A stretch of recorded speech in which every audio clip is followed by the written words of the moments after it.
আপনারা দেখছেন নিউজ তৎকাল 24, সময়ের সাথে খবরের সাথে আপনাদের পাশে নিউজ তৎকাল 24।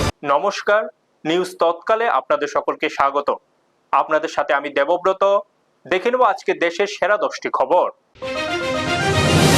আজ প্রধানমন্ত্রী নরেন্দ্র মোদী রাজস্থান ও গুজরাট সফরে যাচ্ছেন।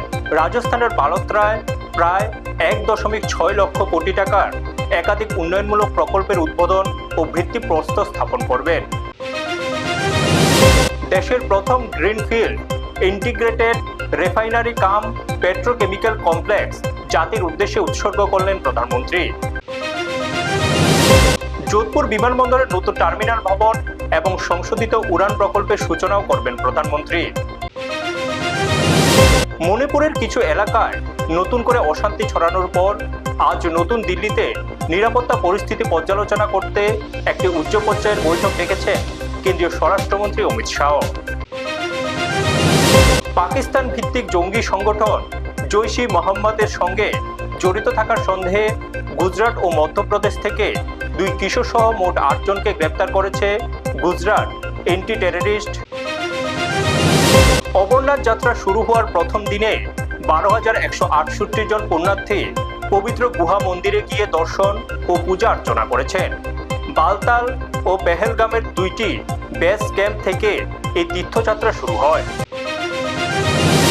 মেসেজিং অ্যাপগুলোর ওপর কেন্দ্রের কড়া নজর। তথ্য প্রযুক্তি মন্ত্রক এবং স্বরাষ্ট্র মন্ত্রকের তরফ থেকে জনপ্রিয় মেসেজিং প্ল্যাটফর্ম টেলিগ্রাম এবং সিগন্যালকে নোটিশ পাঠানো হয়েছে। সোনার গয়না নিয়ে নতুন প্রকল্প আসছে।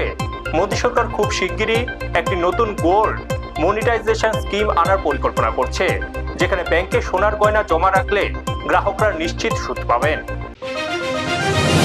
ক্রোয়েশিয়া গ্র্যান্ড চেস ট্যুরে ভারতীয় গ্র্যান্ড মাস্টার আর প্রজ্ঞানন্দ গতকাল তার 3টি ম্যাচে জয়লাভ করেছে। আজ ভারত ও ইংল্যান্ডের মধ্যে দ্বিতীয় টি-20 ম্যাচ আজ ইংল্যান্ডের ম্যানচেস্টারে অনুষ্ঠিত হবে। আজকে দেশের সেরা 10টি খবর এই পর্যন্তই। অন্যান্য সংবাদ এবং আপডেটের জন্য চোখ রাখুন নিউজ তৎকাল 24 এর পর্দায়। আপনারা দেখছেন নিউজ তৎকাল 24।